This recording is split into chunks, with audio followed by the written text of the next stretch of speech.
El Líbano viene siendo noticia la última semana por una impresionante explosión en el puerto de Beirut que ha dejado consecuencias realmente dramáticas para todo el pueblo libanés.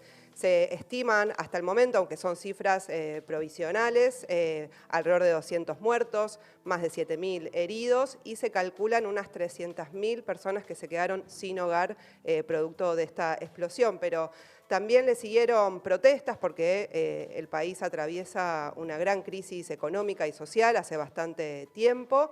Y ayer se conoció que renunció el primer ministro. Para poder profundizar sobre este tema tan complejo, para poder entender qué es lo que está pasando en el Líbano, estamos en comunicación con Pedro Brieger. Él es periodista especializado en internacional, en C5N, en CNN. También es director de Nodal, un portal de noticias de América Latina y el Caribe, y sociólogo titular en la Universidad de Buenos Aires de la Cátedra Sociología de Medio Oriente.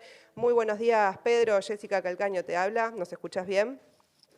Perfectamente, Jessica, un gusto conversar contigo. Gracias, igualmente, el gusto es mío. Para repasar primero alrededor de la explosión, hubo distintas hipótesis de qué fue lo que sucedió. ¿Cuál es la explicación que más se acerca, digamos, hasta ahora? Mira, la explicación oficial es que había en el puerto, en unos almacenes, unos depósitos, cerca de 2.700 toneladas de nitrato de amonio y que por alguna razón que todavía no se sabe entró en combustión y eso explotó. ¿Es verosímil? Sí, lo es. Por supuesto que en un primer momento en el Líbano, cuando hay una explosión, se piensa en un atentado, en un ataque israelí o vaya uno a saber qué. Es un país con una larga historia de enfrentamientos armados, de guerra civil, de asesinatos, de coche bomba que asesinaron, como en el 2005, al primer ministro Rafik Hariri en funciones, de israelíes, de bombardeos israelíes sobre Beirut, de ataques israelíes. Por lo tanto, es verosímil pensar inmediatamente que esto pudo haber sido una acción israelí o de algún grupo armado dentro del Líbano o alguna otra fuerza, y la lista de atentados que ha tenido el Líbano realmente es muy larga, nos llevaría todo el programa a comentar una. Claro. Pero todos los factores políticos señalan que efectivamente había nitrato de amonio. Por ahora creo que tenemos que atenernos a la versión oficial, porque además, si se puede pensar que hubo un ataque israelí o algún misil, como se planteaba, no me parece creíble en base a la información que hay, y tampoco ninguno de los factores políticos del Líbano lo planteó. El Hezbollah, que es un partido político que está que forma parte de la coalición de gobierno, que tiene varios parlamentarios y que tiene un brazo armado, tampoco acusó a Israel, y el Hezbollah ha tenido y tiene muchos enfrentamientos con Israel, y yo creo que no dudaría en señalar a Israel si consideraran que esto es así. De todas Claro. maneras, como te digo, Jessica, hay que atenerse a la información oficial, básicamente. ¿Y se está realizando una investigación ahora o hay como alguna disputa también, ¿no? Por quién lleva adelante la investigación, quién se involucra. Y lo que pasa es que ha habido tantas investigaciones fallidas en el Líbano y tantos atentados sin resolverse y tanta corrupción en los diferentes gobiernos que creo que muy poca gente confía en lo que puede estar pasando ahora en el Líbano, en algún tipo de información oficial. Más si te encontrás con un gobierno que renuncia en un sistema parlamentario, esto implica otra vez elecciones legislativas, no cambian al presidente, cambian al primer ministro, entonces te encontrás con la situación de desgobierno total, con la renuncia de varios ministros y ministras. ¿Quién podría llevar adelante esta investigación? Esto es parte del problema. Claro. Y el fin de semana también, bueno, se vieron distintas protestas, muchas focalizadas también hacia los bancos. Varios hablan de, bueno, por supuesto que la explosión del puerto de Beirut es un factor, porque además entiendo que juega un rol muy importante en la economía del puerto, pero hay otros factores también que pareciera que están en juego en lo que ha desatado las movilizaciones. ¿Cuáles son esos factores para vos que motivan estas Ah, protestas? mira, Beirut principalmente, pero el Líbano conocía o conoce manifestaciones desde creo que septiembre del año pasado por el alza de algunos productos básicos, incluso de la telefonía, y que llevó a la gente a salir a protestar. Hay una crisis económica, se está hablando de hambre en Beirut, perdón, en el Líbano. Hay que tomar en cuenta que es un pequeño país de poco más de 3 millones de habitantes y que además recibió una gran cantidad de gente refugiada de Siria.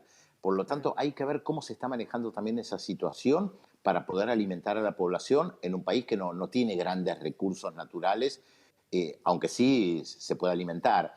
pero las protestas vienen de larga data. Lo que pasa es que han cambiado los clivajes en la política libanesa, la que conocíamos durante la guerra civil en la década del 70 y del 80, dividía dos grandes campos. Por un lado, al campo musulmán, a las fuerzas progresistas y de izquierda y a la resistencia palestina, y del otro lado estaban los cristianos maronitas y las clases sociales, los cristianos en general, perdón, y las clases sociales altas. Esto duró durante varias décadas, esto se quebró, las coaliciones ahora ya no respetan exactamente ese clivaje, musulmanes por un lado, cristianos por el otro, hay alianzas que entrecruzan la cuestión religiosa. ¿Por qué esto es tan importante? Porque el voto en el Líbano hasta el día de hoy responde a lo que se llama un sistema confesional. Las representaciones parlamentarias van por los diferentes grupos confesionales religiosos. No es una persona un voto, como nosotros Claro. podríamos tener en la Argentina, y una representación proporcional, a pesar que es un país muy pequeño, de apenas unos 200 kilómetros de largo por unos 60, 70 de ancho, no más que eso. No hay representación proporcional, es una herencia dejada de la ocupación francesa para poder gobernar mejor y darle mayor poder a la minoría cristiana, y esto no, se ha alterado de alguna manera, pero no del todo. Entonces, es muy probable que si hay nuevas elecciones, la representación confesional dé más o menos los mismos resultados a los que se encuentran hoy, y eso tal vez es parte del problema. Claro, ¿podías explicar? Porque entiendo que eso, el gobierno está conformado, es como un acuerdo entre las distintas religiones, digamos, que tienen representación en el país y cada cuota de poder está dividida. ¿Cómo funciona exactamente eso? Es que el Líbano es un mosaico de grupos religiosos, a pesar de ser un país tan pequeño. Por ejemplo, vas por el sur del Líbano y llegas a un pequeño pueblo de 3.000, 4.000 personas, y en su inmensa mayoría son drusos, que es una minoría dentro del Islam. Haces 2 kilómetros y llegas a un pueblo donde son todos cristianos maronitas. Haces otros 4 kilómetros y son todos armenios ortodoxos. Haces otros 4 kilómetros y son todos sunitas. Entonces, es un mosaico de grupos religiosos que han sabido convivir, pero que también han estado muy enfrentados entre sí durante la guerra civil de la década del 70, que llevaba a masacres interreligiosas muy fuertes.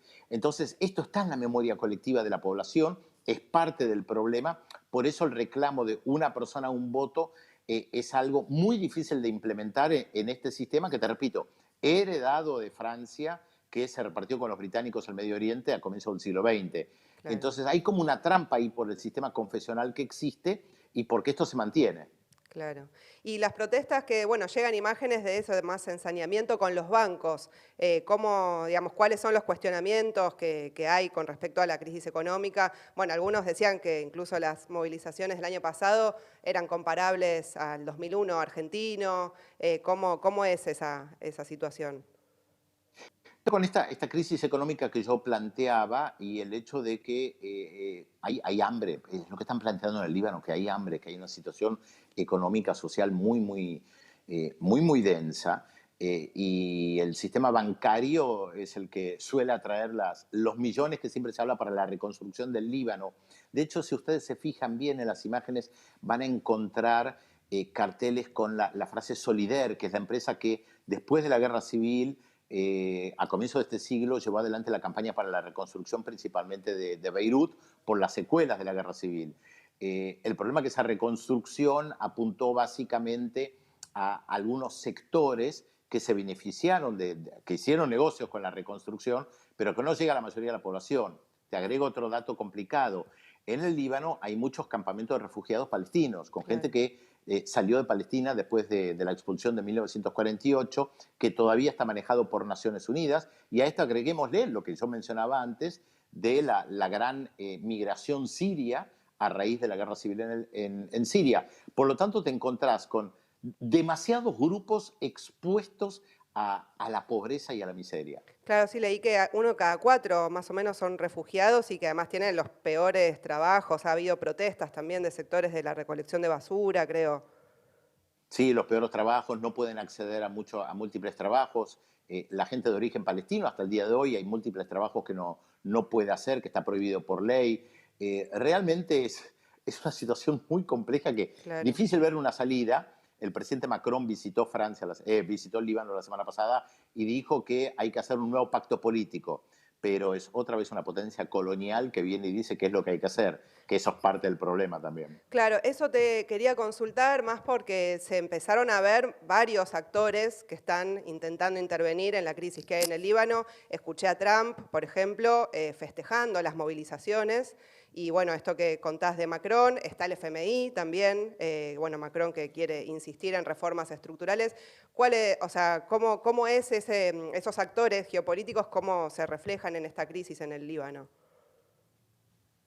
Para Estados Unidos el Líbano es muy importante porque sirve también de contención frente al Estado de Israel.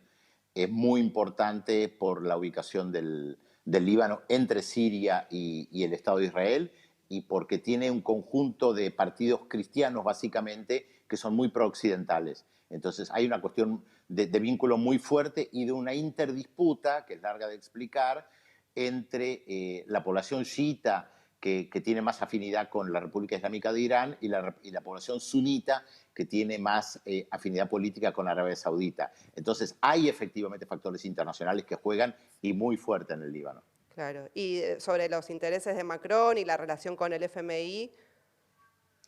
Bueno, Francia, justamente como decía antes, fue partícipe en el reparto del Medio Oriente con el Reino Unido y tiene una muy fuerte intervención y negocios también en el Líbano. Francia, como expotencia colonial, todavía tiene una intervención muy fuerte en todos los países que fueron colonia francesa. Esto se da principalmente en África, donde incluso hay tropas francesas en varios países africanos. Claro. Bueno, la verdad, muy interesante toda la información. Muchísimas gracias, Pedro, por la comunicación. Esperamos A poder ustedes. contactarte en otra oportunidad. Por supuesto, con gusto. Un gusto conversar con ustedes. Igualmente.